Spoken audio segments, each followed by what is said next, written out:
سامعین کرام، آپ سن رہے ہیں ایک دلچسپ اور خوفناک اردو کہانی جس کا نام ہے خالی گھر۔ یہ اس سلسلے کی قسط نمبر 10 ہے۔ مجھے امید ہے آپ کو میری یہ کاوش پسند آ رہی ہوگی۔ آپ نے اگر ابھی تک میرا چینل کہانی گھر سبسکرائب نہیں کیا تو ابھی میرے چینل کو سبسکرائب کر کے بیل نوٹیفیکیشن آن کر لیجئے تاکہ آنے والی ہر نئی کہانی کی اطلاع بر وقت آپ تک پہنچ سکے۔ اب رات کو وہ بیڈ روم خالی رہنے لگا۔ نیلم، صابرہ اور راشدہ اکٹھی ایک کمرے میں سوتی، اکبر گیسٹ روم میں سوتا اور بابر اپنے کمرے میں۔ رات کو اس بیڈ روم کو مقفل کر دیا جاتا۔ ایک دن دوپہر کا کھانا کھا کر نیلم کچھ دیر آرام کرنے کے غرض سے اپنے بیڈ روم میں آ کر لیٹی تو اس کے لیٹتے ہی کمرے میں مسحور کن خوشبو پھیل گئی۔ اس خوشبو سے وہ اچھی طرح واقف تھی۔ اس خوشبو سے روح تک معطر ہو جاتی تھی، جسم و جان پر ایک سرور سا چھا جاتا۔ اس خوشبو کے ساتھ ہی اس کمرے میں ہلکا ہلکا دھواں پھیلتا ہوا محسوس ہوا۔ وہ چونک پڑی، یہ تو کسی کے آنے کی علامات تھیں۔ اس نے گھوم کر سنگھار میز کے آئینے کی طرف دیکھا، وہاں وہ موجود تھا۔ نیلم فوراً اٹھ کر بیٹھ گئی۔ وہ دھیرے دھیرے آئینے سے نکل کر اس کے سامنے آ گیا۔ وہ زرق برق لباس پہنے تھا، گلے میں سچے موتیوں کی مالا چمک رہی تھی۔ آج وہ صافہ باندھے ہوئے نہیں تھا، اس کے سنہری گھنگریالے بال سونے کی طرح چمک رہے تھے۔ اس کی پیشانی پر سرخ رنگ کی ایک پٹی بندھی تھی اور اس پٹی کے درمیان ایک بڑا سا ہیرا ٹکا ہوا تھا۔ وہ شہزادوں کی طرح قدم اٹھاتا اس کے بیڈ کے نزدیک آ گیا۔ نیلم نے فوراً لحاف سمیٹ لیا۔ اس کے بیٹھنے کی جگہ بن گئی۔ شکریہ۔ اس کے ہونٹوں پر دل فریب مسکراہٹ آئی۔ اس نے اپنی چمکتی آنکھوں سے نیلم کو دیکھا، پھر وہ اس کے مقابل بیڈ پر بیٹھ گیا۔ وہ اس قدر حسین لگ رہا تھا کہ نیلم کوشش کے باوجود اس پر سے اپنی نظریں نہ ہٹا سکی۔ اب مجھ سے ڈر تو نہیں لگتا؟ اس نے مسکرا کر پوچھا۔ نہیں، نیلم نے فوراً کہا، ڈرنے کی کیا بات ہے بھلا؟ اچھا، اس کے لہجے میں خوشی تھی۔ آپ کئی دن کے بعد آئے ہیں؟ نیلم کے منہ سے بے اختیار نکلا۔ میرا انتظار تھا آپ کو؟ اس نے پوچھا۔ اگر میں کہوں ہاں تو مجھے بہت خوشی ہوگی، اور اگر میں کہوں نہ تو میں انتظار کروں گا اس وقت کا جب تم میرا انتظار کرو گی۔ کرل، تم کون ہو؟ تم نے میرا نام لیا، مجھے تم کہا، یہ سن کر مجھے بہت خوشی ہوئی، لیکن میرا سوال گم ہو گیا۔ تمہارا کچھ گم نہیں ہوگا، گم تو میں ہوا ہوں، اپنی سدھ بدھ کھو بیٹھا ہوں۔ جب سے تمہیں دیکھا ہے تب سے میں تمہیں ہی دیکھ رہا ہوں، مجھے اور کچھ نظر نہیں آتا۔ کرل، میں نے پوچھا کہ تم کون ہو؟ نیلم نے اپنا سوال پھر دہرایا۔ نیلم، میں تمہیں بتا چکا ہوں کہ میں کون ہوں۔ میں پھر بتاتا ہوں کہ میں ایک جن ہوں، ایک غیر انسانی مخلوق۔ اس نے دھیرے سے کہا۔ تم کیا چاہتے ہو؟ نیلم نے پوچھا۔ یہ بھی میں تمہیں بتا چکا ہوں کہ میں تمہیں چاہتا ہوں۔ میں یہ چاہتا ہوں کہ ہر لمحہ تم میرے سامنے بیٹھی رہو، میں تمہیں دیکھتا رہوں یہاں تک کہ قیامت آ جائے۔ یہ کیسے ممکن ہے؟ نیلم نے پریشان ہو کر کہا۔ میری دنیا میں سب کچھ ممکن ہے، ہاں، تمہاری دنیا کو میں نہیں جانتا، کرل نے بڑے یقین سے کہا۔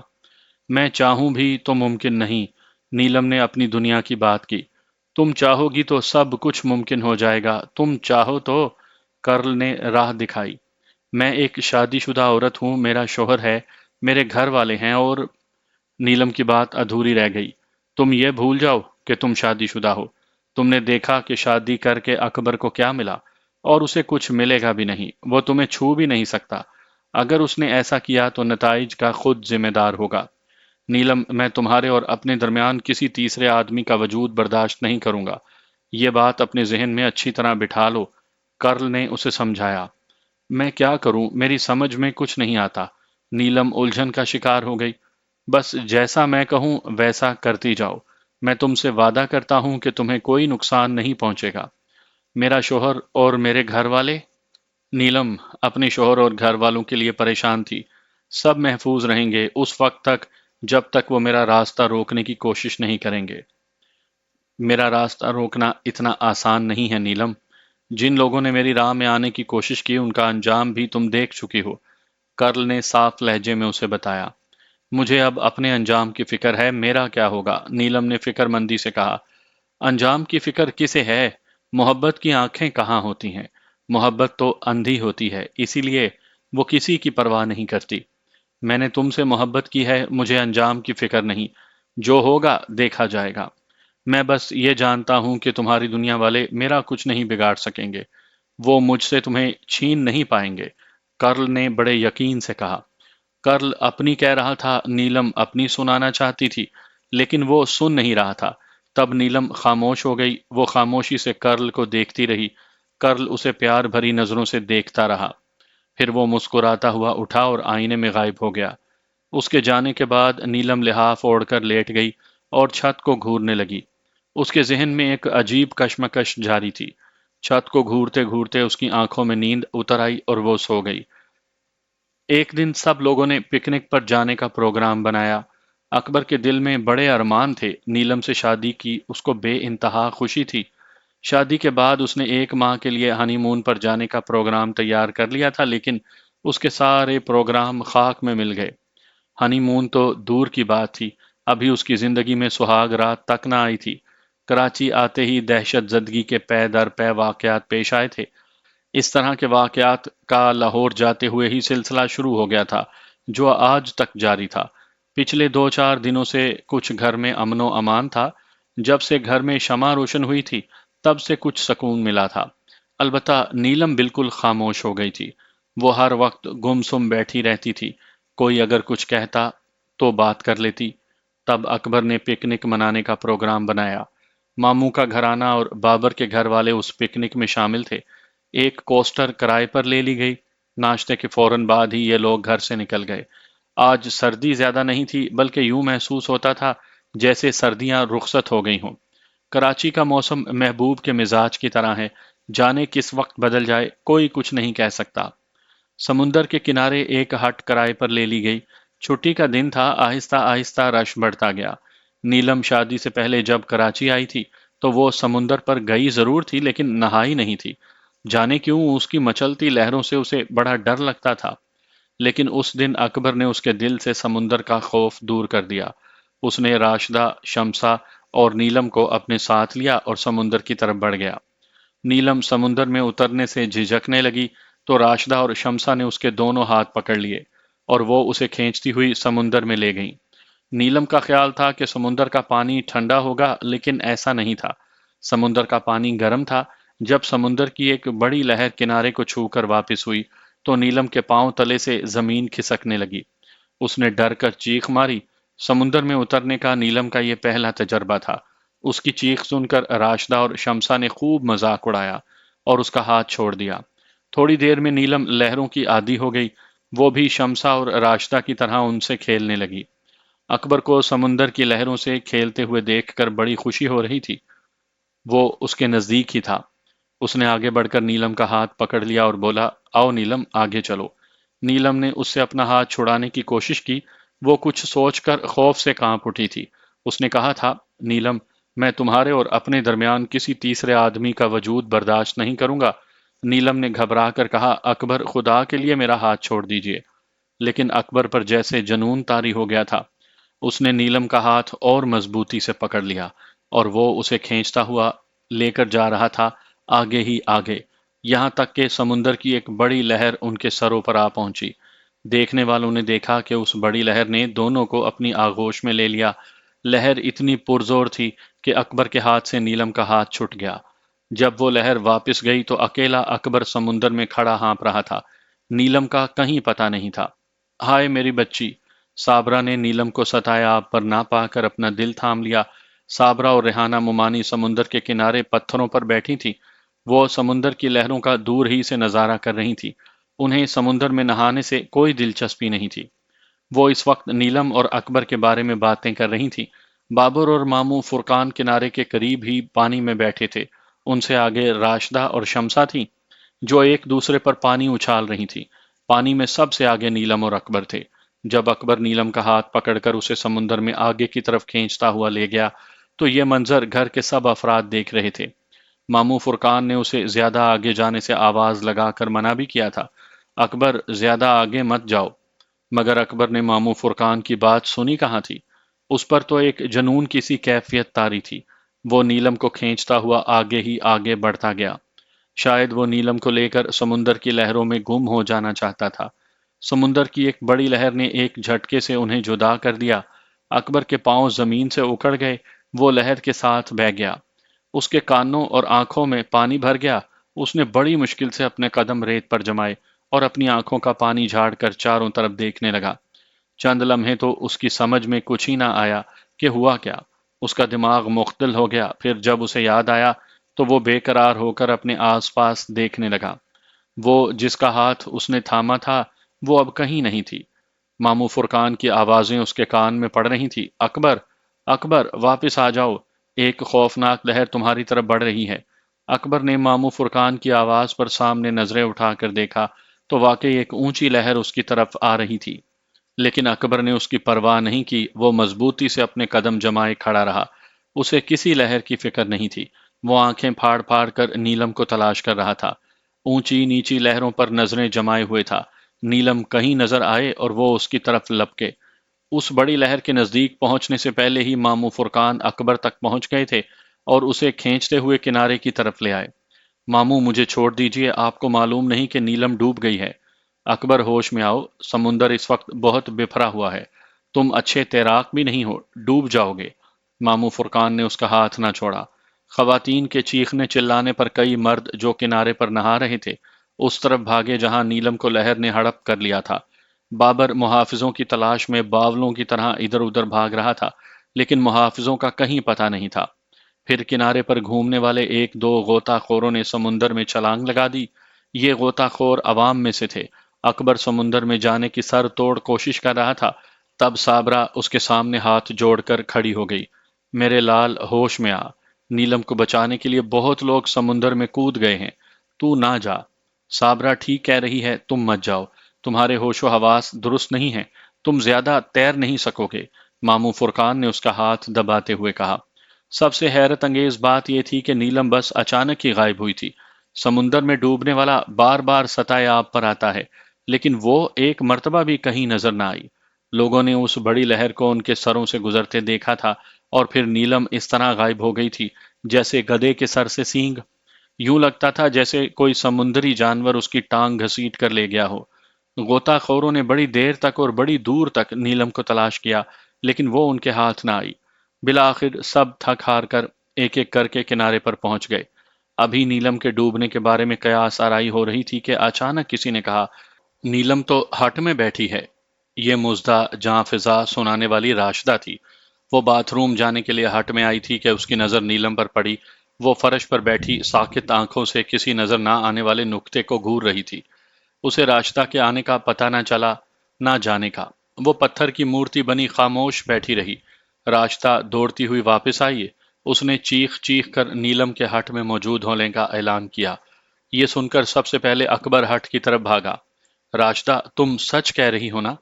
یہ کیسے ہو سکتا ہے؟ بابر نے حیرت سے کہا، اور تقریباً دوڑتے ہوئے ہٹ کی طرف چلا۔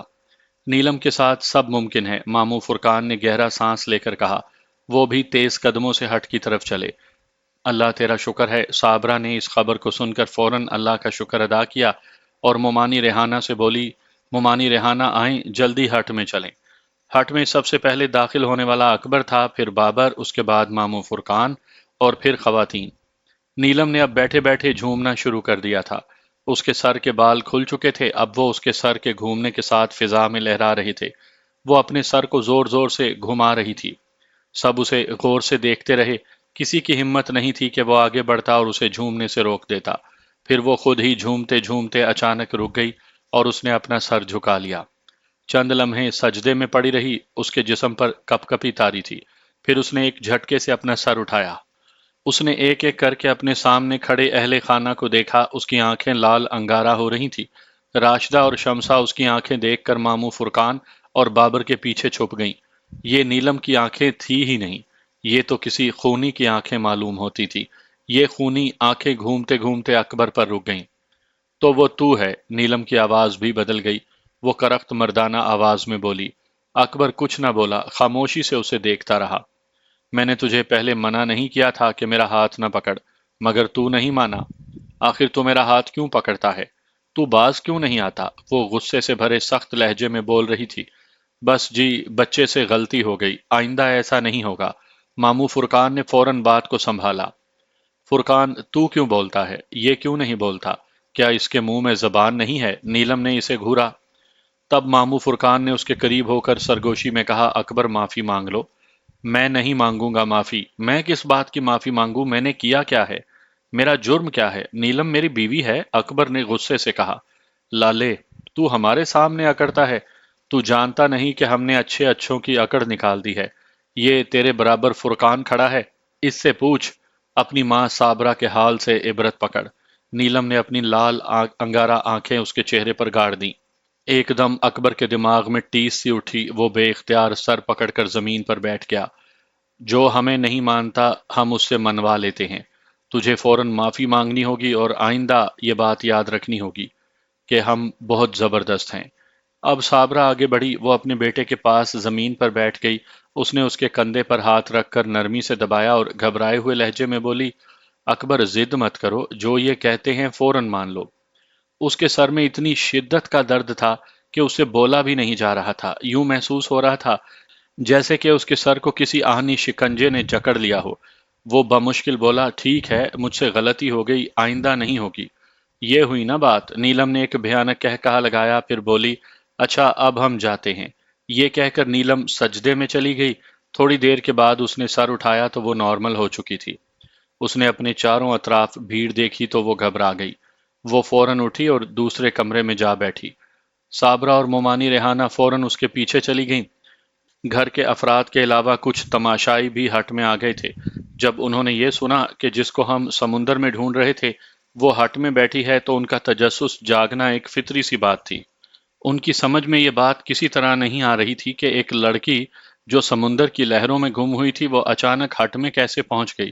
لیکن جب ان لوگوں نے اس کی حالت دیکھی اور انہیں اندازہ ہوا کہ لڑکی پر جن کا سایہ ہے تو پھر ان کے ذہنوں میں کوئی سوال باقی نہ رہا۔ وہ جن کی طاقت پر تبصرے کرتے ہوئے ہٹ سے نکل گئے۔ بابر نے ماموں فرقان کی طرف دیکھا۔ وہ گہری سوچ میں ڈوبے ہوئے تھے۔ کیا سوچ رہے ہیں ماموں؟ یہی سوچ رہا ہوں کہ اکبر نے معافی مانگ کر عقل مندی کا ثبوت دیا، ورنہ جانے کیا ہو جاتا۔ ماموں فرقان بولے، ماموں، نیلم کی زندگی تو خراب ہوئی ہی، اس لڑکے کی زندگی بھی تباہ ہو گئی، بابر نے افسوس سے کہا۔ وہ تو میں دیکھ رہا ہوں، ماموں فرقان نے گہرا سانس لیا، لیکن ایک بات یاد رکھو، اس کے سامنے اکڑنے کا کوئی فائدہ نہیں، وہ کسی بھی وقت کوئی بھی نقصان پہنچا سکتا ہے۔ میں اکبر کو سمجھا دوں گا، بابر نے کہا۔ اکبر بہت سمجھدار لڑکا ہے، اس نے اب تک بہت صبر سے کام لیا ہے۔ بالآخر وہ انسان ہی ہے، صبر کی بھی تو انتہا ہوتی ہے، اسے اس بات کی بھی اجازت نہیں کہ وہ اپنی بیوی کا ہاتھ پکڑ کر سمندر میں جا سکے۔ اس سید پور کے جن نے ہمیں عاجز کر دیا ہے، پتہ نہیں وہ چاہتا کیا ہے۔ ماموں فرقان افسردہ لہجے میں بولے، کسی کو کچھ معلوم نہیں تھا کہ وہ کیا چاہتا ہے۔ صابرہ نے نیلم سے سمندر کا احوال دریافت کیا، لیکن اسے کچھ نہ بتایا، وہ خاموش بیٹھی رہی۔ پھر راشدہ اور شمسہ کے اصرار پر اس نے صرف اتنا کہا کہ مجھے کچھ نہیں معلوم کہ کیا ہوا، مجھے بس اتنا یاد ہے کہ ایک بڑی لہر نے مجھے اپنی آغوش میں لے لیا، پھر مجھے کچھ ہوش نہ رہا۔ میں یہاں ہٹ میں کیسے آئی مجھے نہیں معلوم۔ مجھے جب ہوش آیا تو آپ سب لوگ میرے گرد کھڑے تھے۔ پھر مزید کسی نے نیلم سے اس معاملے میں کرید نہیں کی، اسے جتنا معلوم تھا وہ اس نے بتا دیا تھا۔ اس واقعے نے اکبر کو ہلا کر رکھ دیا۔ اسے اندر ہی اندر بہت غصہ تھا، اس سے نہ کردہ گناہ کی معافی منگوائی گئی تھی۔ اس کے ذہن میں آگ بھری تھی اور وہ ادھر ادھر ٹہل رہا تھا۔ اس پر گھبراہٹ طاری تھی، حواس پر غصہ سوار تھا۔ جب بھی اسے معافی مانگنے کا خیال آتا اس کے حلق میں کڑواہٹ گھل جاتی۔ اسے ماموں فرقان پر بھی غصہ تھا، وہ اس سے اب تک صبر کی تلقین کرتے رہے تھے اور وہ اب تک صبر سے کام لیتا رہا تھا، لیکن انہوں نے کر کے کچھ نہ دیا۔ انہوں نے پوری رات قبرستان میں گزاری بھی اور ایک ذرا سی غلطی نے سارا معاملہ چوپٹ کر دیا۔ اگر وہ اس دن ذرا سی عقل مندی سے کام لیتے تو اب تک اس جن کا قصہ پاک ہو چکا ہوتا۔ پھر اس کے سامنے دادا غفور کا چہرہ آتا۔ انہوں نے بھی کچھ نہ کیا، بس باتیں ہی باتیں تھیں، میں یہ کر دوں گا، میں وہ کر دوں گا۔ اس کے خیال میں بات اب ان دونوں کے بس کی نہیں رہی تھی۔ وہ جن ان دونوں پر حاوی آ چکا تھا، وہ دونوں اس کے سامنے بے بس ہو چکے تھے۔ یہ کیسی بے بسی اور بے چارگی تھی؟ اس کے دوست اسے کہا کرتے تھے کہ نیلم کو اس کے گھر بھجوا دے اور دوسری شادی کر لے۔ نیلم گھر میں رہے گی تو گھر میں اسی طرح کی دہشت پھیلتی رہے گی، خوفناک واقعات بھی پیش آتے رہیں گے۔ یہ کس طرح کی شادی ہے؟ اس کے دوست اس سے جو کچھ کہتے وہ سب سمجھتا تھا، سب جانتا تھا۔ جس طرح کے حالات سے وہ گزر رہا تھا ان کے کرب سے وہ اچھی طرح واقف تھا، لیکن وہ نیلم کو چھوڑنے کا تصور نہیں کر سکتا تھا۔ اگر اسے طلاق دینا ہوتی تو وہ اپنی ماں کے کہنے میں آ کر اسے کب کی طلاق دے چکا ہوتا۔ وہ جانتا تھا کہ اس طرح کے حالات سے دو چار کرنے میں نیلم کا کوئی ہاتھ نہیں، وہ تو خود مجبور تھی، وہ چابی والا کھلونا بن چکی تھی۔ نیلم کو تو وہ شادی سے بہت پہلے سے پسند کرتا تھا اور اس سے شادی کے لیے اس نے بڑی کوشش کی تھی۔ نیلم اکبر کو واقعی بہت اچھی لگتی تھی، وہ اس کی ایک ایک ادا پر صدقے واری جاتا تھا، اس کی کوشش ہوتی کہ وہ زیادہ سے زیادہ اس کے سامنے رہے۔ اتنی محبت، اتنا عشق اور اتنی چاہت کے باوجود وہ اس کے لیے ابھی تک شجر ممنوع بنی ہوئی تھی۔ یہ کیسا ظلم تھا، وہ اس کی ہو کر بھی اس کی نہیں تھی۔ اکبر ریت پر بیٹھا بے کراں سمندر کو دیکھ رہا تھا، چھوٹی چھوٹی لہریں اس کے جسم کو چھو کر واپس جا رہی تھیں۔ پکنک کا مزہ ختم ہو چکا تھا، یہاں آتے ہی بدمزگی ہو گئی تھی۔ سب نے دوپہر کا کھانا دو چار لقمے لے کر زہر مار کیا، پھر ان لوگوں نے اپنا سامان سمیٹا اور گاڑی میں بیٹھ کر گھر کی طرف روانہ ہوئے۔ راستے میں ماموں فرقان نے اس کی حالت کو نوٹ کر لیا اور اس کے قریب آ کر بیٹھ گئے۔ ماموں فرقان نے اس کے کندھے پر ہاتھ رکھ کر اپنے قریب مزید کر لیا، پھر انہوں نے اس کی تھوڑی پکڑ کر اس کا چہرہ اپنی طرف کیا تو انہوں نے دیکھا کہ اس کی پلکوں پر آنسو لرز رہے تھے۔ اس کی آنکھوں میں آنسو دیکھ کر ماموں فرقان کا دل کٹ گیا۔ روتا کیوں ہے پگلے؟ ماموں فرقان نے خود اپنے آنسو پیتے ہوئے کہا۔ میں تیرے دکھ کو اچھی طرح سمجھتا ہوں، لیکن رونے سے کام نہیں بنے گا۔ میں رو کہاں رہا ہوں؟ اکبر نے اپنے ہاتھ کی پشت سے آنسو صاف کرتے ہوئے کہا۔ ہاں شاباش، ماموں فرقان نے اس کی پیٹھ تھپکی۔ یہ ہوئی نا بات؟ ماموں، کیا اس جن سے نجات کا کوئی راستہ نہیں؟ ماموں فرقان نے فوراً اپنی آنکھیں جھکا لیں، وہ کچھ شرمندہ سے ہو گئے، خفت آمیز لہجے میں بولے، بس بیٹا، کیا بتاؤں، ذرا سی چوک ہو گئی، ورنہ نجات تو تمہیں کب کی مل چکی ہوتی اس سے۔ ماموں، اب تو جو ہونا تھا ہو چکا، اب آگے کی سوچیں، دادا غفور سے کچھ بات کریں۔ اچھا بیٹا، میں ان کے پاس جاؤں گا، میں ان سے بات کروں گا، لیکن تمہارے لیے میرا مشورہ ہے کہ نیلم سے دور رہنا، مجھے ڈر ہے کہ وہ تمہیں نقصان نہ پہنچا دے۔ ماموں فرقان نے کہا۔ ماموں، مجھے محسوس ہوتا ہے جیسے آپ اب اس سے ڈرنے لگے ہیں۔ اکبر نے گہرا سانس لے کر کہا۔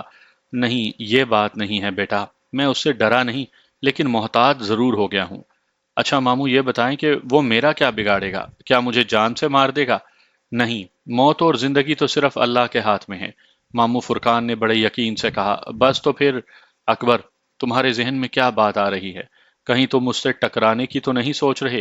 بیٹا، ایسا خیال بھی دل میں نہ لانا، تم ایک لاوا ابلتے آتش فشاں کا کیا بگاڑ سکتے ہو؟ وہ ہم جیسے لوگوں کو جل دے گیا تو تم تو اس کے سامنے بچے ہو، جیسے ہاتھی کے سامنے ایک چیونٹی۔ لیکن ماموں فرقان، کبھی کبھی ایک چیونٹی بھی ہاتھی کی جان کا عذاب بن جاتی ہے۔ ایسا تو کبھی اتفاق سے ہوتا ہے، کیا پتہ یہ اتفاق میرے ساتھ ہی پیش آ جائے۔ تم سوچ کیا رہے ہو؟ کیا کرنا چاہتے ہو؟ ابھی تو مجھے کچھ اندازہ نہیں کہ میں کیا کرنا چاہتا ہوں، لیکن اب مجھ سے صبر نہیں ہوتا، مجھے غصہ آنے لگا ہے، میں کچھ نہ کچھ کروں گا۔ ماموں فرقان نے اسے سمجھانے کی کوشش کی۔ بیٹا، تم جنوں کے بارے میں کچھ نہیں جانتے، یہ بہت خطرناک شے ہوتے ہیں، کوئی غلط قدم اٹھانے سے پہلے مجھ سے ضرور پوچھ لینا۔ بابر علی پچھلی سیٹ پر بیٹھا ان دونوں کی باتیں بڑے غور سے سن رہا تھا۔ ان کی گفتگو میں اب تک اس نے کوئی مداخلت نہیں کی تھی، لیکن اکبر کے عزائم جان کر وہ چپ نہ رہ سکا۔ اسے اپنے بیٹے کی ذہنی کیفیت کا اچھی طرح سے اندازہ تھا، وہ بیتابی کی انتہا پر پہنچا ہوا تھا۔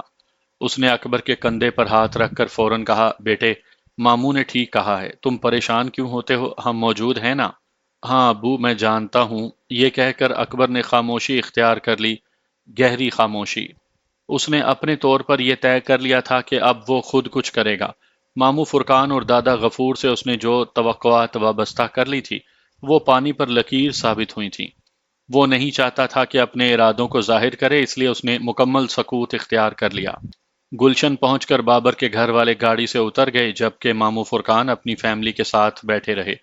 بابر اور صابرہ نے چاہا بھی کہ وہ لوگ چائے وغیرہ پی کر جائیں، لیکن ماموں فرقان راضی نہ ہوئے اور اس طرح وہ پکنک والی گاڑی میں اپنے گھر عزیز آباد روانہ ہو گئے۔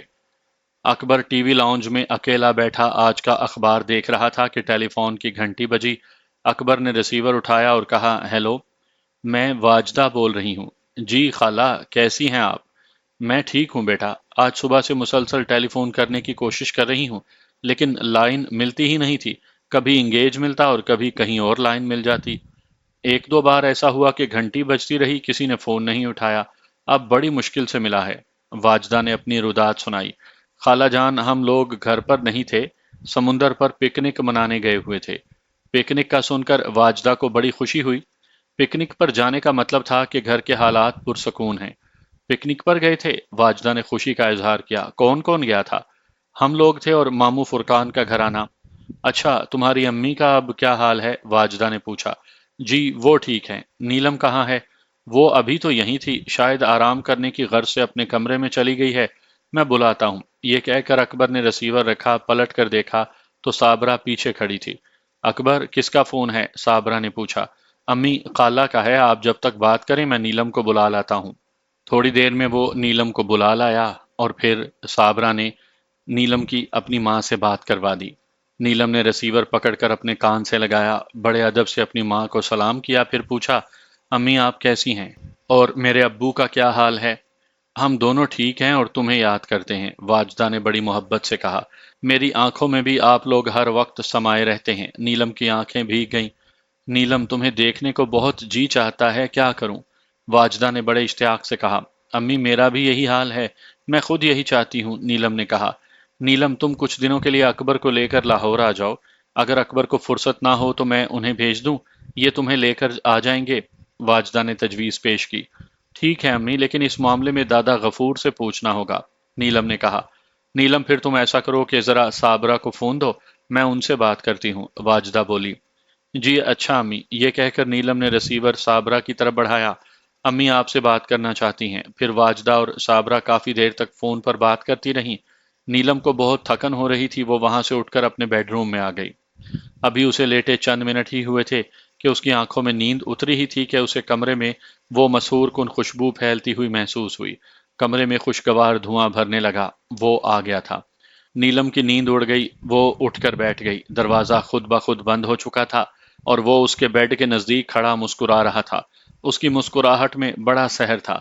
نیلم اس کی طرف بے خودی میں دیکھتی رہی۔ کہاں جانے کا پروگرام بن رہا ہے؟ کرل نے سوال کیا۔ امی چاہتی ہیں کہ میں ان کے پاس لاہور ہو آؤں، نیلم نے سادگی سے جواب دیا۔ یہاں ہمیں اکیلا چھوڑ جائیں گی؟ کرل نے بڑی محبت سے سوال اٹھایا۔ چند دنوں کی تو بات ہے، نیلم نے اسے تسلی دی۔ نہیں نیلم، تمہارا وہاں جانا ٹھیک نہیں، بڑی مشکل سے تو میں نے حالات کو سازگار کیا ہے، جب فضا سازگار ہو گئی تو تم مجھے چھوڑ جانا چاہتی ہو؟ مجھ پر ایسا ظلم مت کرو، میں اب تمہاری جدائی کسی قیمت پر برداشت نہیں کر سکتا۔ نیلم، تم کان کھول کر سن لو، تمہیں چاہے غفور جانے کو کہے یا فرقان، لیکن تم کراچی سے جاؤ گی نہیں، اس وقت تک جب تک میں تم سے جانے کو نہ کہوں۔ تم یہ بات اچھی طرح سمجھتی ہو کہ میں جو کچھ کہہ دیتا ہوں اس پر عمل بھی کروا لیتا ہوں۔ کرل نے کسی حد تک تہکمانہ لہجہ اختیار کیا۔ میں جانتی ہوں، نیلم نے اسے دیکھتے ہوئے اس بات میں گردن ہلائی۔ جانتی ہو تو پھر انجان نہ بنو، آج کی رات ہم دونوں کے لیے بہت اہم ہے، میں اب چلتا ہوں۔ صابرہ اس طرف آ رہی ہے، تم لاہور جانے سے صاف انکار کر دو گی۔ یہ کہہ کر وہ آئینے میں غائب ہو گیا۔ اس کے غائب ہوتے ہی کمرے کا دروازہ خود بخود کھل گیا۔ چند لمحوں کے بعد صابرہ کمرے میں داخل ہوئی۔ کمرے میں زبردست خوشبو پھیلی تھی، یہ خوشبو آدمی کو پاگل کر دیتی تھی۔ صابرہ نے کمرے میں آ کر گہرے گہرے سانس لیے اور بولی، بڑی پیاری خوشبو ہے کمرے میں، کیا اسپرے کیا ہے تم نے؟ جی میں نے تو کوئی چیز اسپرے نہیں کی، نیلم نے صاف گوئی سے کام لیا۔ پھر یہ خوشبو، وہ کہتے کہتے رک گئی۔ اس کی نظر جلتی موم بتی پر پڑی۔ جلتی موم بتی کو دیکھ کر وہ ایک دم خوف زدہ ہو گئی۔ اس نے پھر خوشبو کے بارے میں کچھ نہ پوچھا۔ میں نے دادا غفور سے بات کر لی ہے، وہ کہتے ہیں کہ نیلم کا لاہور جانے میں کوئی حرج نہیں، چلی جائے۔ کل انہوں نے بابر کو بلایا ہے، شاید کوئی تعویذ وغیرہ دیں گے تمہارے لیے، صابرہ نے بتایا۔ لیکن خالہ میں لاہور نہیں جانا چاہتی، نیلم نے بڑے اسپاٹ لہجے میں کہا۔ ہیں یہ کیا کہہ رہی ہو تم؟ صابرہ یہ سن کر ایک دم پریشان ہو گئی۔ آخر کیوں، اس فیصلے کی وجہ؟ وہ نہیں چاہتے کہ میں جاؤں، نیلم نے بڑے کھوئے ہوئے لہجے میں کہا۔ لیکن اکبر نے تو مجھ سے ایسی کوئی بات نہیں کی، وہ تو تمہیں لاہور بھیجنے کے لیے راضی ہے، بلکہ وہ خود تمہیں لاہور لے جانا چاہتا ہے۔ میں اکبر کی بات نہیں کر رہی، نیلم نے اسپاٹ لہجے میں کہا۔ پھر؟ صابرہ کے چہرے پر الجھن تھی۔ میں بات کر رہی ہوں، نیلم کچھ بتاتے بتاتے ایک دم خاموش ہو گئی۔ اس کی نظریں آئینے پر جمی ہوئی تھی۔ ہاں بولو نیلم، تم کہتے کہتے رک کیوں گئی؟ صابرہ نے اس کا چہرہ غور سے دیکھا۔ سنگھار میز کے آئینے کی طرف صابرہ کی پیٹھ تھی، اس لیے اسے وہ نظر نہیں آ رہا تھا جو نیلم کو نظر آ رہا تھا۔ آئینے میں کرل تھا اور وہ ہاتھ کے اشارے سے اسے اپنے بارے میں بتانے سے منع کر رہا تھا۔ نیلم کی آنکھیں بدستور آئینے پر جمی تھیں۔ صابرہ نے اس قدر انہماک سے اسے آئینے کی طرف دیکھتے ہوئے پایا تو اس نے گردن گھمائی۔ صابرہ کے گردن گھماتے ہی کرل آئینے سے غائب ہو گیا۔ صابرہ کو وہاں کچھ نظر نہ آیا تو پھر وہ نیلم کی طرف پلٹی اور بولی، ہاں نیلم بتاؤ، تم کس کی بات کر رہی ہو؟ جی میں تو کسی کی بات نہیں کر رہی تھی، نیلم نے بڑی صفائی سے جھوٹ بولا۔ پھر تم لاہور جانے کی تیاری کرو، اکبر خود تمہارے ساتھ جائے گا۔ صابرہ نے اس کی ذہنی کیفیت کے پیش نظر اس سے زیادہ بحث کرنا مناسب نہ سمجھی۔ اس نے اپنی بات کہی اور کمرے سے نکل آئی۔ نیلم نے بھی اس سے زیادہ الجھنا پسند نہیں کیا، اس نے اس کی بات سنی اور خاموش رہی۔ وہ جانتی تھی کہ کرل کی اجازت کے بغیر دنیا کا کوئی آدمی اسے لاہور نہیں لے جا سکتا۔ سمندر میں نہانے کی وجہ سے اس کے جسم پر ریت جمی تھی، کچھ دیر آرام کرنے کی وجہ سے کسی حد تک تھکن کم ہو گئی تھی، ریت کی وجہ سے اسے بے چینی ہو رہی تھی، اس لیے اس نے سوچا کہ جا کر نہا لے۔ نہا کر اسے بڑا سکون ملا۔ نہاتے ہوئے اس نے ایک دو بار یہ احساس کیا تھا کہ جیسے کوئی اسے دیکھ رہا ہے، لیکن اسے نظر کچھ نہ آیا۔ وہ اپنا وہم سمجھ کر باتھ روم سے باہر آ گئی۔ باتھ روم میں ایک قد آدم آئینہ لگا ہوا تھا۔ نیلم خود کو کپڑوں سے بے نیاز کرتے وقت کبھی آئینے کے سامنے نہیں کھڑی ہوتی تھی، اسے بڑی شرم آتی تھی۔ اس نے آج تک اپنے خوبصورت جسم کو آئینے میں آنکھ بھر کر نہیں دیکھا تھا۔ جب اسے یہ احساس ہوا کہ کوئی اسے دیکھ رہا ہے تو اس نے گہری نظر آئینے پر ڈالی۔ آئینے کے اندر دور تک کوئی نہیں تھا۔ تب اس کی نظر اپنے مرمری جسم پر جم کر رہ گئی۔ وہ کس قدر حسین جسم تھا، سانچے میں ڈھلا، تراشیدہ، آنچ دیتا ہوا۔ تھوڑی دیر کے بعد وہ باہر نکلی تو اکبر کمرے میں موجود تھا۔ وہ نہا دھو کر آیا تھا اور ملیشیا کلر کی ریشمی شلوار سوٹ میں خاصا چمک رہا تھا۔ دونوں نے ایک دوسرے کو چمکتی نگاہوں سے دیکھا۔ نیلم نے اپنے بالوں کو تولیے میں لپیٹ کر جوڑا سا بنایا ہوا تھا۔ اکبر نے جب اس کے سراپے پر نظر ڈالی تو اس کے دل میں ایک ہوک سی اٹھی۔ وہ اس کے سامنے ہوتے ہوئے بھی اس سے کس قدر دور تھی۔ وہ اس کے لیے شجر ممنوع تھی۔ وہ اس شجر کے سائے میں نہیں بیٹھ سکتا تھا۔ یہ اس پر کیسا ظلم تھا؟ اکبر نے بڑی مشکل سے اپنے آپ پر قابو کر کے نیلم سے کہا، نیلم جی۔ نیلم لگتا ہے جیسے تم میری بیوی نہیں ہو۔ اس کے لہجے میں بڑا دکھ تھا۔ یہ کیا کہہ رہی ہیں آپ؟ نیلم نے اس کی آنکھوں میں دیکھا۔ میں کچھ نہیں کہہ رہا، تمہارا رویہ کہہ رہا ہے۔ تم دن بدن تبدیل ہوتی جا رہی ہو۔ اب تم میں پہلے جیسی بات نہیں رہی۔ تم مجھ سے دور ہوتی جا رہی ہو۔ پہلے میں تمہاری آنکھوں میں ہوتا تھا، لیکن اب میں تمہاری آنکھوں سے مٹتا جا رہا ہوں۔ یہ محض آپ کا احساس ہے۔ نیلم نے ایسے ہی بات ٹالی۔ میں آپ کی ہوں، ہمیشہ رہوں گی۔ نیلم اب میں تم سے دور نہیں رہ سکتا، اکبر نے تڑپ کر کہا۔ سب کچھ جانتے ہوئے بھی آپ ایسی باتیں کرتے ہیں۔ میں بڑا ڈرتی ہوں، خدا نہ خواستہ آپ کو کوئی بڑا نقصان نہ پہنچ جائے، نیلم نے گھبرا کر کہا۔ بڑے نقصان کی بات سن کر اکبر سہم سا گیا۔ وہ ہر مرتبہ اس طرح کی کوشش کے نتیجے میں نت نئے عذابوں میں مبتلا کیا گیا تھا۔ ماموں فرقان نے بہت واضح طور پر نیلم سے دور رہنے کی تنبیہ کی تھی اور وہ اس ہدایت پر عمل بھی کر رہا تھا۔ وہ یہ بات اچھی طرح جانتا تھا کہ اس طرح کی کوشش میں وہ کبھی کامیاب نہیں ہو سکے گا۔ کامیاب ہونے کی بس ایک ہی صورت تھی کہ نیلم کو اس خبیث جن سے نجات مل جائے۔ اکبر کا سارا جنون جھاگ کی طرح بیٹھ گیا۔ اس پر تو ایک دم اداسی کا دورہ پڑا۔ اس نے نیلم کو بڑی بے بسی اور حسرت سے دیکھا، پھر وہ سر جھکا کر کمرے سے نکل گیا۔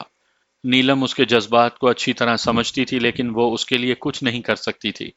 اکبر کے اس طرح حسرت زدہ انداز میں لوٹ جانے کے بعد نیلم نے ایک گہرا سانس لیا اور اپنے خوبصورت گیلے بالوں سے جلدی جلدی پانی کو جھٹکنے لگی۔ اچانک اس کی نظر بیڈ کی چادر پر پڑی۔ وہ بیڈ کے نیچے سے آہستہ آہستہ باہر آ رہا تھا۔ نیلم اسے دیکھ کر ایک دم جم کر کھڑی ہو گئی اور اسے غور سے دیکھنے لگی۔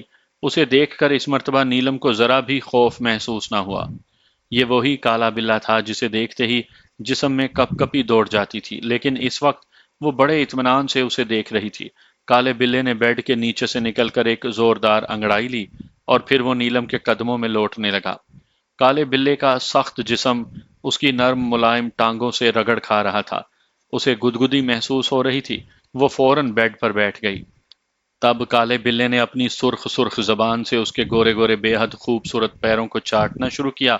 نیلم نے جھرجھری سی لی، اس کے بدن میں آگ سی لگ گئی۔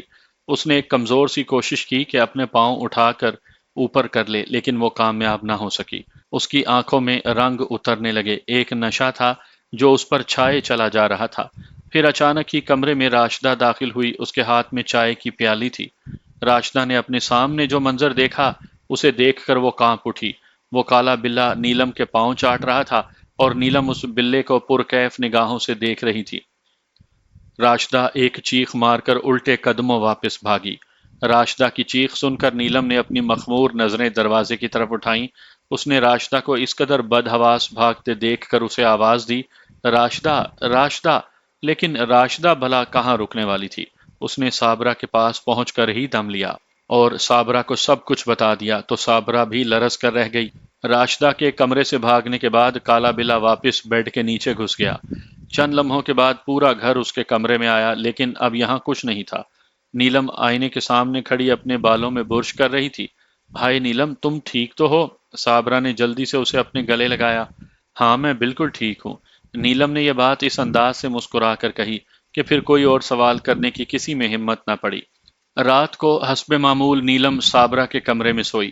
رات کے وقت نیلم کے بیڈ روم کو لاک کر دیا جاتا تھا تو آج بھی کر دیا گیا۔ نیلم بیڈ کے ایک کنارے پر تھی، اس کے برابر صابرہ اور صابرہ کے اس طرف راشدہ سو رہی تھی۔ اس رات نیلم کو نیند نہیں آ رہی تھی، وہ بار بار کروٹیں بدل رہی تھی۔ کیا ہوا؟ نیلم نیند نہیں آ رہی؟ صابرہ نے اسے کروٹیں بدلتے دیکھ کر پوچھا۔ جی، نیلم نے مختصر سا جواب دیا۔ نیند کی گولی دے دوں؟ صابرہ نے کہا۔ نہیں، نیند کی گولی کھا کر میری طبیعت عجیب سی ہو جاتی ہے، نیلم نے کہا۔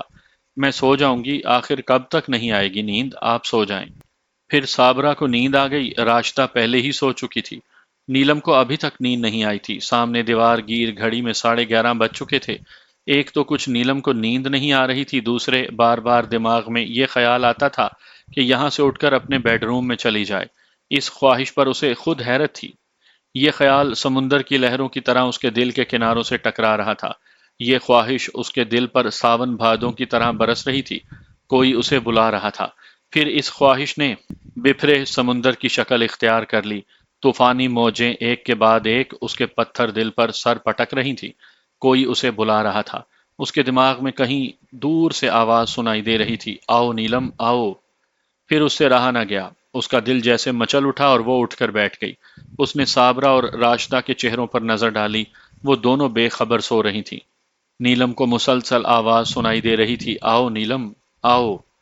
اس بلاوے میں کس قدر چاہت تھی، کس قدر پیاس تھی۔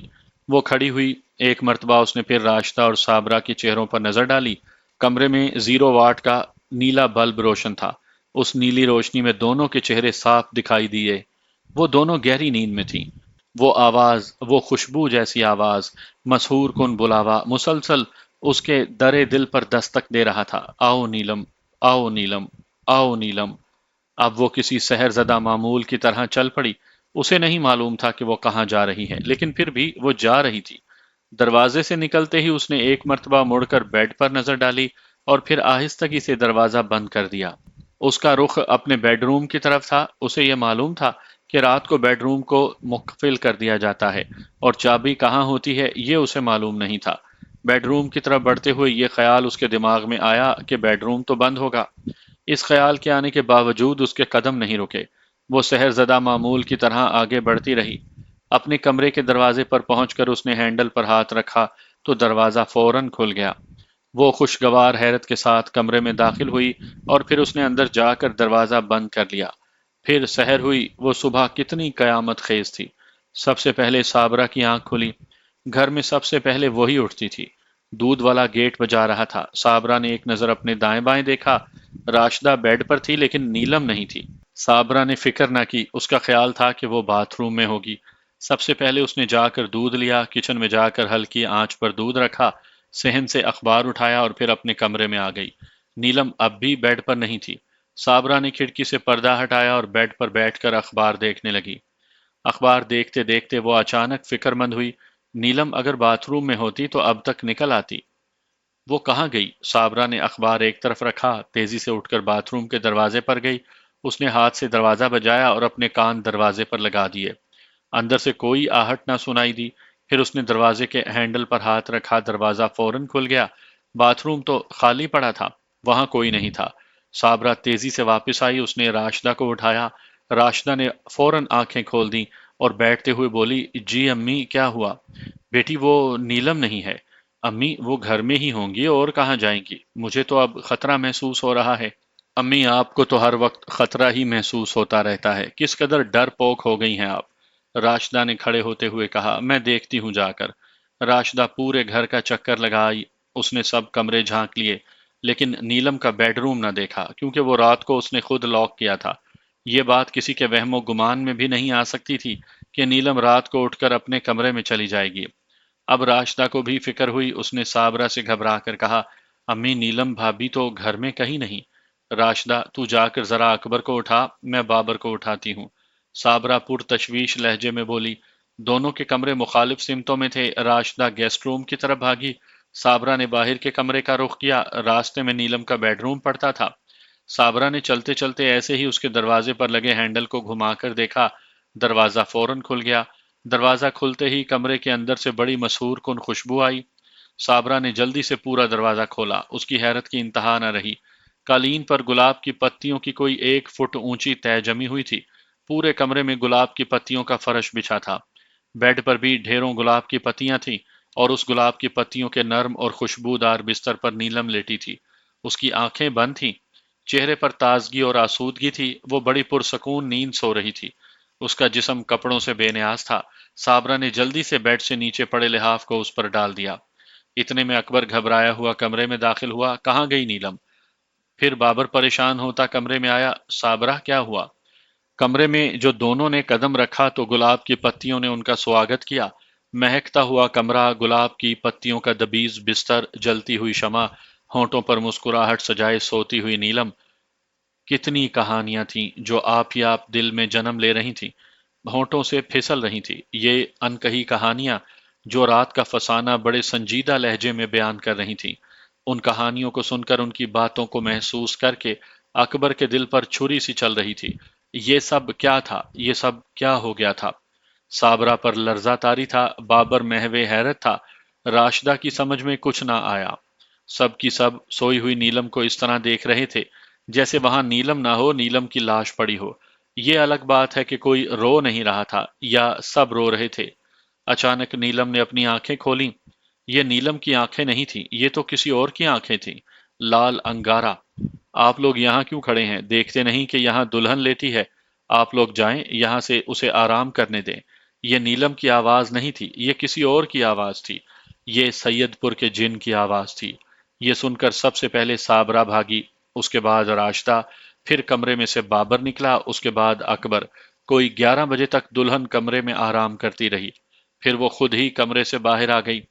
وہ سفید جوڑا پہنے ہوئے تھی، گلے میں بیش قیمت ہیرے کا ہار تھا۔ وہ اپنے کمرے سے نکل کر خاموشی سے صابرہ کے کمرے میں چلی گئی۔ نیلم کسی سے ایک لفظ نہ بولی، نہ ہی کسی نے اس سے کچھ پوچھنے کی کوشش کی۔ نیلم کے کمرے کی جب صفائی کی گئی تو اس میں منو گلاب کی پتی برآمد ہوئی۔ جب بیڈ پر سے گلاب کی پتیوں کو صاف کیا گیا تو ایک اور حیرت انگیز بات سامنے آئی۔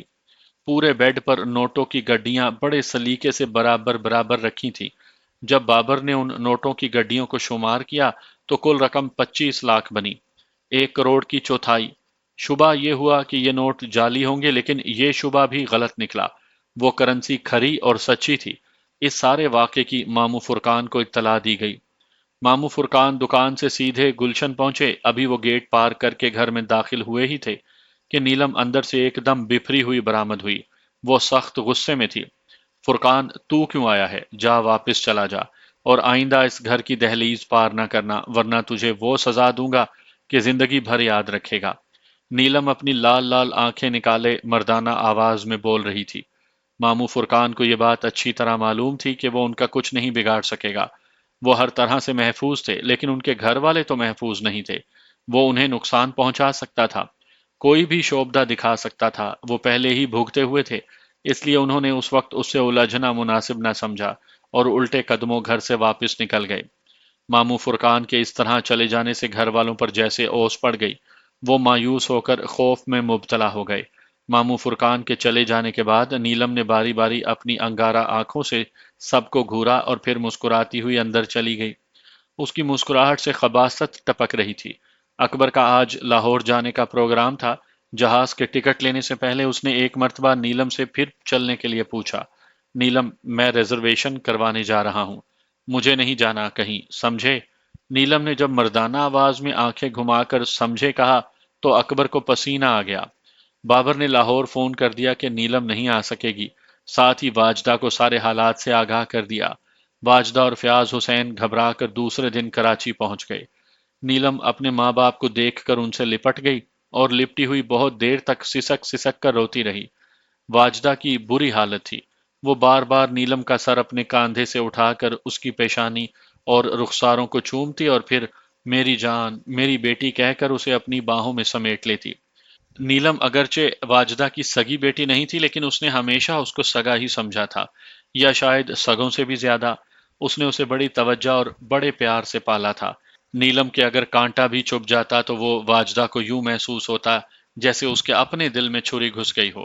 نیلم کے بارے میں اسے فون پر جو کچھ معلوم ہوا تھا اسے اس نے بوکھلا کر رکھ دیا۔ وہ بڑی دیر تک اس کو اسی طرح چوم چوم کر روتی رہی۔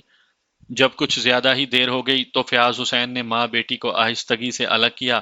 نیلم ماں سے علیحدہ ہوئی تو وہ اپنے باپ سے لپٹ گئی۔ اب فیاض حسین بھی اپنے آنسو ضبط نہ کر سکے، پھر بڑی مشکل سے یہ آنسوؤں کی برسات بند ہوئی۔ صابرہ نیلم اور واجدہ کو لے کر اپنے کمرے میں آ گئی۔ بابر فیاض حسین کو لے کر ڈرائنگ روم میں چلا گیا۔ اکبر کبھی ماں کے پاس جا بیٹھتا، کبھی وہ باپ کے پاس چلا جاتا، دونوں جگہ ایک ہی کہانی چل رہی تھی۔ دوپہر کا کھانا کھا کر جب سب لوگ اکٹھا ہوئے تو نیلم اچانک بیٹھے بیٹھے جھومنے لگی۔ پھر جھومتے جھومتے نیلم نے ایک دم سر اٹھایا اور واجدہ کی طرف ٹکٹکی باندھ کر دیکھتے ہوئے بولی، امی۔ ہاں بیٹا بولو۔ واجدہ صوفے سے نیچے اتر آئی اور پیار سے اس کے کندھے پر ہاتھ رکھ کر قالین پر اس کے ساتھ بیٹھ گئی۔ امی آپ انارکلی کی چاٹ کھائیں گی؟ نیلم نے مسکراتے ہوئے کہا۔ ابھی آواز بدلی تھی نہ آنکھیں۔ بیٹا انارکلی تو لاہور میں ہے اور لاہور یہاں سے بہت دور ہے، واجدہ نے کہا۔ یہ سب مجھے نہ بتائیں، آپ کھانے کا اقرار کریں۔ اچھا اگر میں کھانے کا اقرار کروں تو کیا تم مجھے چاٹ کھلا دو گی؟ جی بالکل، نیلم نے بڑی بے نیازی سے کہا، جیسے کوئی بات ہی نہ ہو۔ لیکن کیسے؟ واجدہ نے سوال کیا۔ ایسے، نیلم نے یہ کہہ کر اپنا سیدھا ہاتھ آگے پھیلایا تو اس پر چاٹ کی پلیٹ نمودار ہو گئی۔ لیں امی کھائیں، نیلم نے پلیٹ واجدہ کی طرف بڑھاتے ہوئے کہا۔ واجدہ نے حیرت زدہ ہو کر پلیٹ لے لی، پھر اس نے پلیٹ میں رکھے ہوئے چمچے سے چاٹ کھائی۔ یہ چاٹ کی پلیٹ واقعی انارکلی کی اس مخصوص دکان کی تھی جہاں وہ اکثر چاٹ کھایا کرتے تھے۔ اس دکان کی چاٹ کا ذائقہ ہی الگ تھا۔ پھر نیلم بار بار اپنا ہاتھ فضا میں پھیلاتی رہی۔ ہر بار اس کی ہتھیلی پر ایک پلیٹ نمودار ہو جاتی۔ جب سب لوگوں کے لیے چاٹ کی پلیٹ مکمل ہو گئی تو آخر میں اس نے اپنے لیے چاٹ کی پلیٹ منگوائی۔ پھر وہ مزے لے لے کر چاٹ کھانے لگی۔ واجدہ اور فیاض 2 دن کراچی میں رہے۔ وہ نیلم کو اپنے ساتھ لے جانے کے لیے آئے تھے لیکن نیلم لاہور جانے کے لیے تیار نہیں تھی۔ ان 2 دنوں میں متعدد بار واجدہ نے نیلم سے لاہور جانے کے لیے کہا تھا۔ پہلے تو وہ مسکرا مسکرا کر ٹالتی رہی، لیکن جب واجدہ کا اصرار بڑھا اور اس نے فیصلہ کن انداز میں نیلم سے پوچھا، ہاں بھائی نیلم، تمہارے ابو کو ریزرویشن کے لیے بھیج دوں؟ تو اسے ایک دم جلال آ گیا۔ اس کی آنکھیں اس کی نہ رہیں، اس کی آواز اس کی نہ رہی۔ آنکھیں لال انگارہ ہو گئیں اور آواز مردانہ۔ اری بے وقوف، کیوں اپنی جان کی دشمن بنی ہوئی ہے؟ تو نیلم کو لاہور نہیں لے جا سکے گی، کیوں خام خواہ اسے پریشان کرتی ہے؟ تیری نیلم سے ملاقات ہو گئی، اسے ہی بہت جان اور اپنا راستہ لے۔ جیسی آپ کی مرضی، آپ ناراض نہ ہو، میں آپ کی مرضی کے خلاف اسے کہیں نہیں لے جاؤں گی، واجدہ نے بڑی فرما برداری سے کہا۔ بس پھر ٹھیک ہے تو لوٹ جا۔ اس کے بعد واجدہ نے فیاض حسین سے واپس چلنے کو کہا۔ فیاض حسین کچھ اور ہی سوچ رہا تھا۔ اس نے اپنے دل کی بات واجدہ سے کہی، ہم کیوں نہ نیلم کو کچھ بتائے بغیر اسے اپنے ساتھ لے جائیں؟ ارے نہیں فیاض، ایسا غضب نہ کرو، ہمیں وہ برباد کر دے گا، واجدہ نے سہم کر کہا۔ پھر وہ دونوں بے بس ہو کر لاہور واپس لوٹ گئے۔ پچھلی مرتبہ دادا غفور نے نیلم کو جانے سے منع کر دیا تھا تو اس مرتبہ سید پور کا جن آڑے آ گیا تھا۔